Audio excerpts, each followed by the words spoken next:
Hello students, welcome to IAS Academy. In today's video, we are going to discuss about the groundwater contamination in India, and a report has come where it has been reported that the extent of groundwater contamination of India is very high, at least in the north and northwestern states.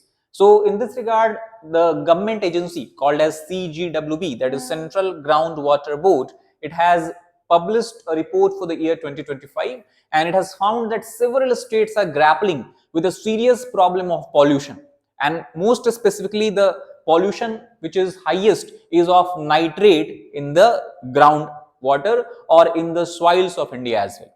In this context, it has reported that if you compare the year 2017 and the year 2023, what we are seeing is not only that the nitrate concentration, its percentage is increasing, but also the area which is affected by the nitrate pollution, it has also significantly increased. For example, it was 359 in 2017 and then it has increased to 440 in 2023.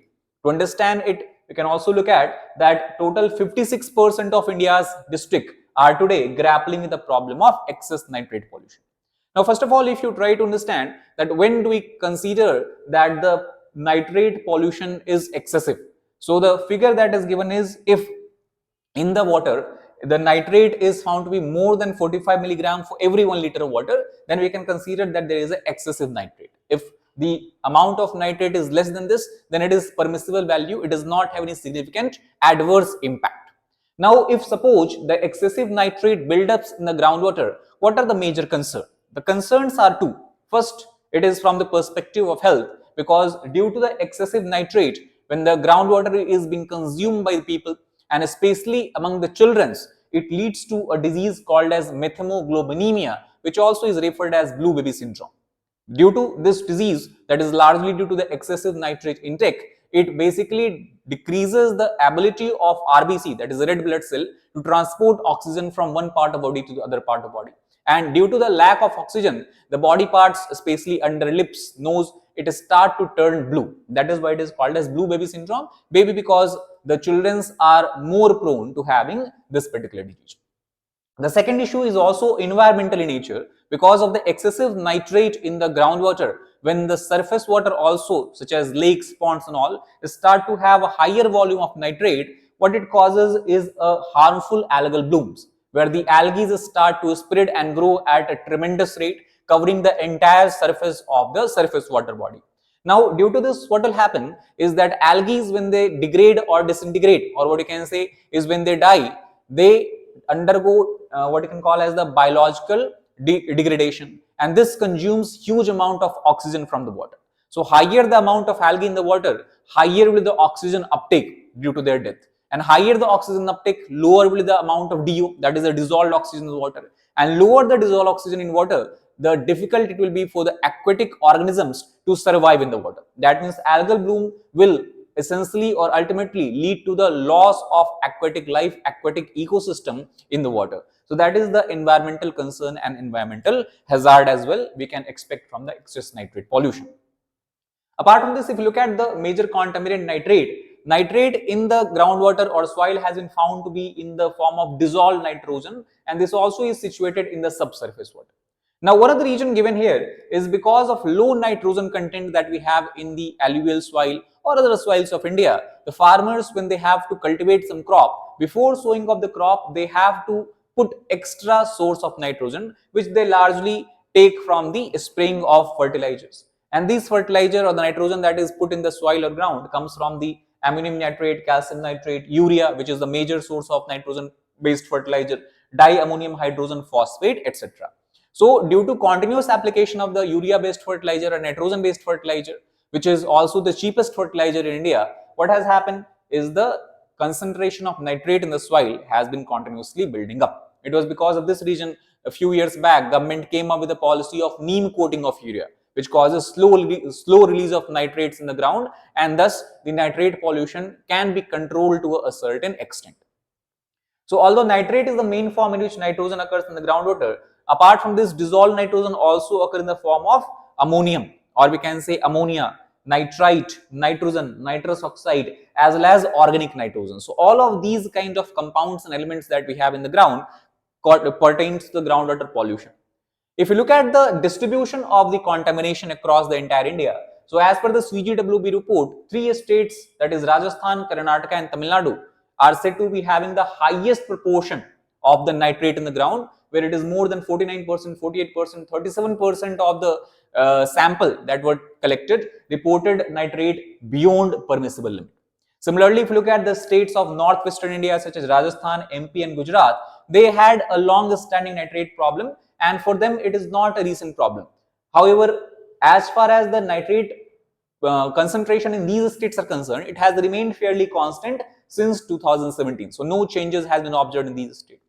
However, the major cause of worry and concern is that earlier in the central and southern part of India, nitrate pollution was not a problem. However, what we are seeing is that many of the districts of these regions of India also have started to witness a higher concentration of nitrate in the ground and soil. So what we can see is that overall at India basis, in the future we might see a number of districts increasing which are suffering from which are facing the problem of nitrate pollution.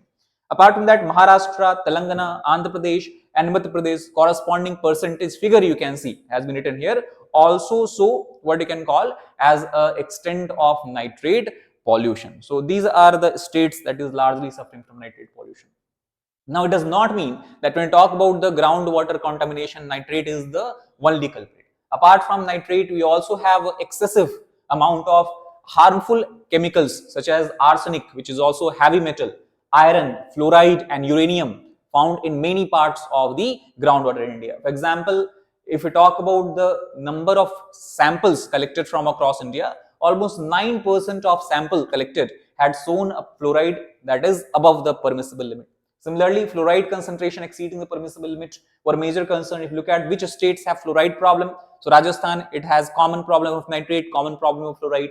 Apart from Rajasthan, Haryana, Karnataka, Andhra Pradesh and Telangana. So these are the total 5 states suffering from the fluoride pollution. Rajasthan and Punjab, on the other hand, if we talk about, they have the highest number of samples which are collected that has shown uranium concentration. Uranium, as you know, is a radioactive material and is very harmful.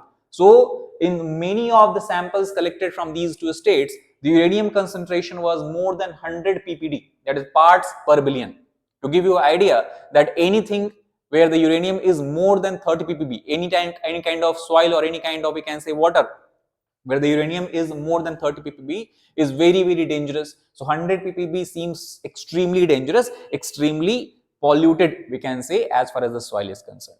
And if you look at the state of groundwater, because apart from looking at the pollution, the CGWB also comes with data about the extraction and uses of groundwater.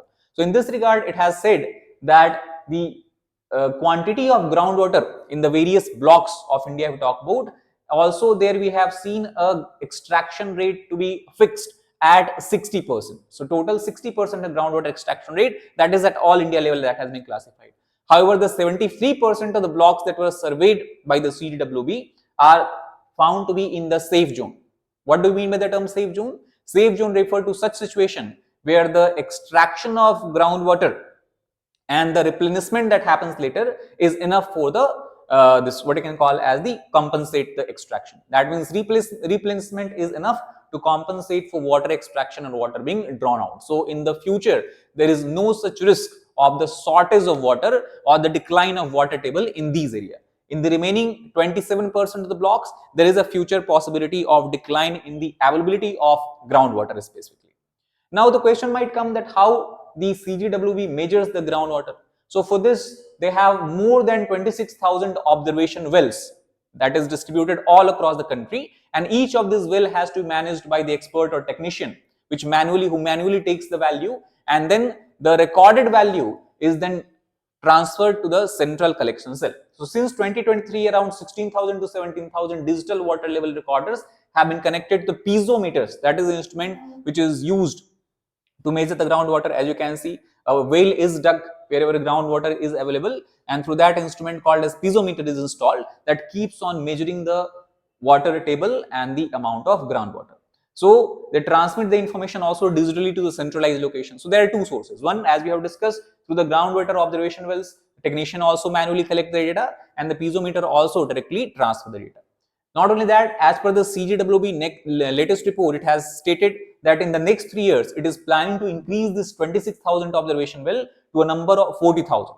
And apart from CGWB, we have several other institutions as well, which are in the process of measuring the groundwater table or the groundwater extraction rate and all that. So if you combine those institutions, 40,000 plus about 27,000 wells are run by those institutions. So in the coming 2 to 3 years, India will have about 67,000 digitally recordable units to monitor groundwater dynamics. And then we will be able to have a much more comprehensive understanding of the uses of groundwater as well as the pollution that we are seeing in our groundwater. So that's all about this particular video. If you like the video, please hit the like button, share it with your fellow aspirants as well as subscribe to our channel for more such content. Thank you.